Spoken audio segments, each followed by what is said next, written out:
Your phone just powered on in a new city. Within seconds, it wants the whole 5G network, data, voice, emergency services. But here's the uncomfortable question: how does the network know that device is really yours and not a clone snatching your identity? Without a rock solid answer, anyone could roam as you, drain your account, or inject traffic into the core. That is why every 5G registration is gated by authentication. The phone must prove it holds the right secret before the access and mobility management function will accept it as a legitimate subscriber. In this lecture, we walk a very specific high yield path, not the textbook happy path alone, but the flow where the home network transforms the authentication vector before it ever reaches the handset, and the hard fail that locks the phone out when the answer comes back wrong. By the end, you will see why a single bad challenge response ends in registration reject, and why that is a feature, not a bug. Before any message flies, meet the cast. 5 roles you will track the whole way. The UE is the phone itself. Inside it sits the USIM, a tamper resistant chip that holds the long term secret and runs the crypto the network will challenge. On the visited or serving side sits the AMF, the Access and Mobility Management Function. Think of it as the front desk of the network. It handles registration, but it does not own your permanent credentials. Authentication brains live higher up. The AUSF, Authentication Server Function, is the security desk that runs the challenge response conversation toward the phone. Behind that, in the home network, sit the UDM and its ARPF. The Unified Data Management holds subscriber data. The Authentication Credential Repository and Processing function is where authentication vectors are actually born from the root key. One more helper appears when the phone hides its identity: the SIDF, the Subscription Identifier Deconcealing function, which peels a concealed identifier back to the real permanent identity. Keep this map: phone and USIM at the edge, AMF as front desk, AUSF as security desk, UDM and ARPF as the home vault. Every service call you hear next is just these roles talking. Registration starts the clock. The phone sends a registration request toward the AMF. The AMF cannot simply wave it through. It must authenticate first, so the AMF opens a service call toward the AUSF. NOS FUE Authentication Authenticate Request. In plain words, security desk, please authenticate this subscriber for me. That request carries what the AMF knows about the subscriber at this moment, typically a subscription concealed identifier, or SUCI, plus serving network information the home side will care about later. Here is the part that matters for real deployments. The AMF is not inventing crypto, it is delegating proof of identity to the authentication plane. Until that plane returns success, registration stays unfinished. The phone is still a stranger at the door. The AUSF does not store the root subscriber key either. It turns to the home data plane with another precise call: NUDEM UE authentication get request. Picture a hotel concierge who recognized your face at check-in, but still has to call the corporate identity vault to fetch a one-time challenge.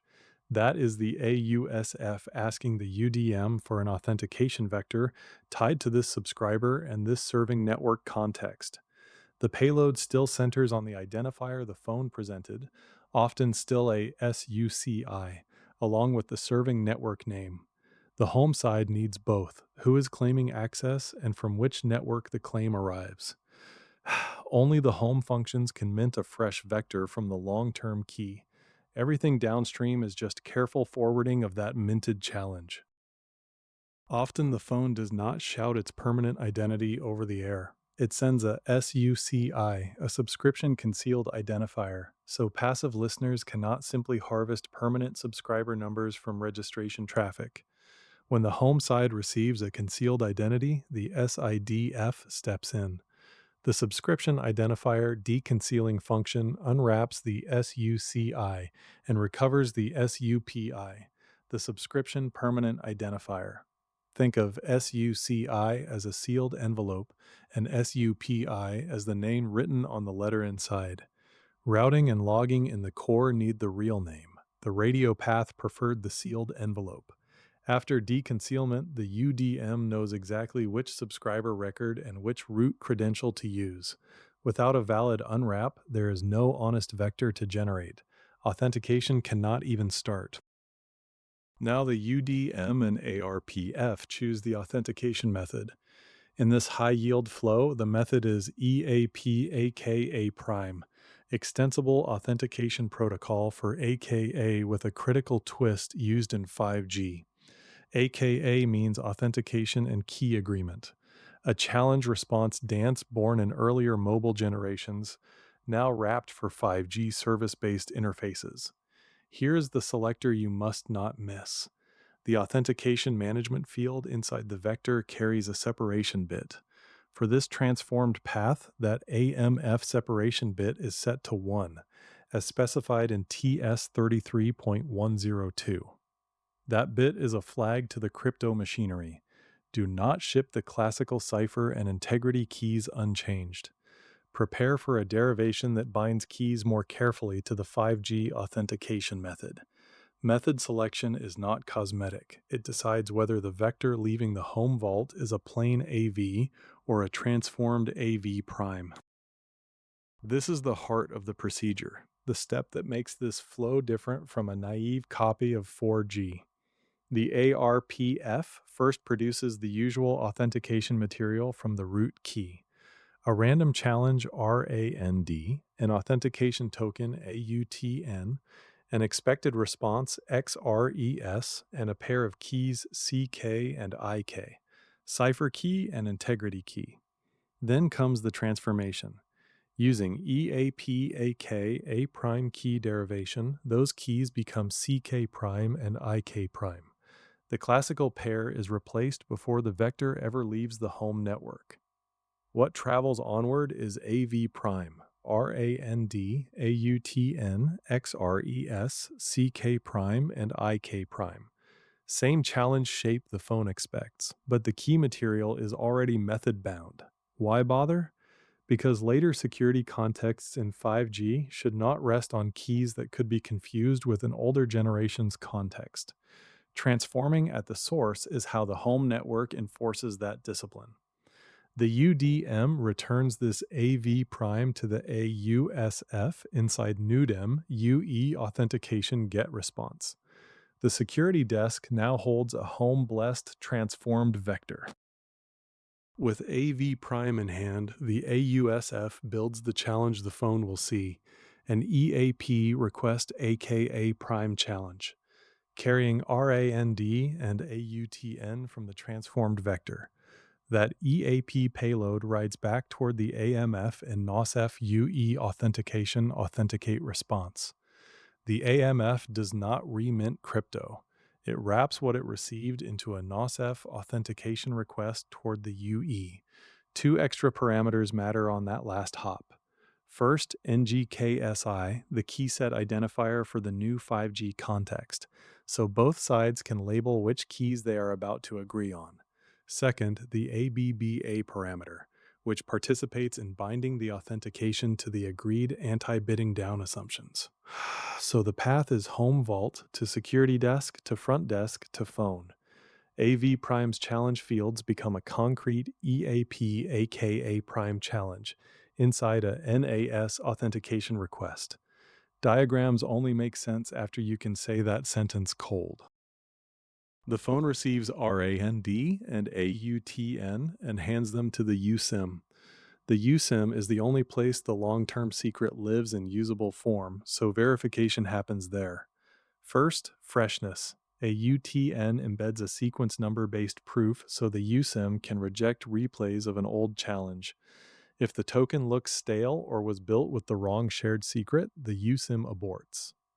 If AUTN checks out, the USIM computes the response RES from RAND and the root key, the same family of algorithms the home ARPF used when it computed XRES.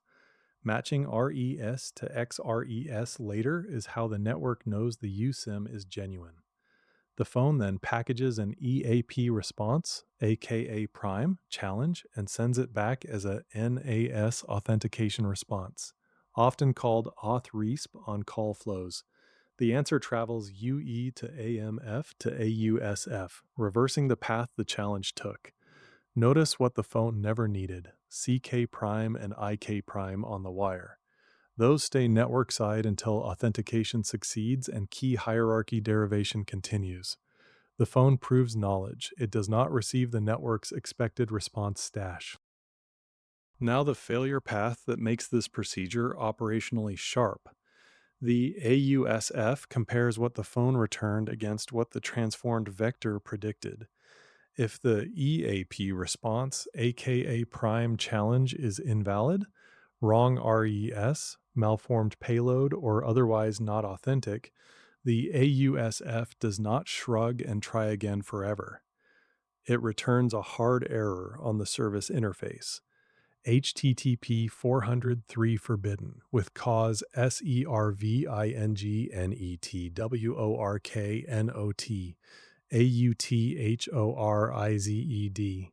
Read that cause carefully. The wording ties the failure to authorization of this serving network authentication attempt, not a soft please retransmit. That is deliberate. An invalid challenge response is treated as this authentication for this serving context is not authorized to proceed, which protects the home operator from accepting a botched or hostile proof as if it were success. The AMF receives that 403 and translates it into mobility, signaling the phone understands. Registration reject, no partial attachment, no maybe let data through anyway. The front desk closes the ticket.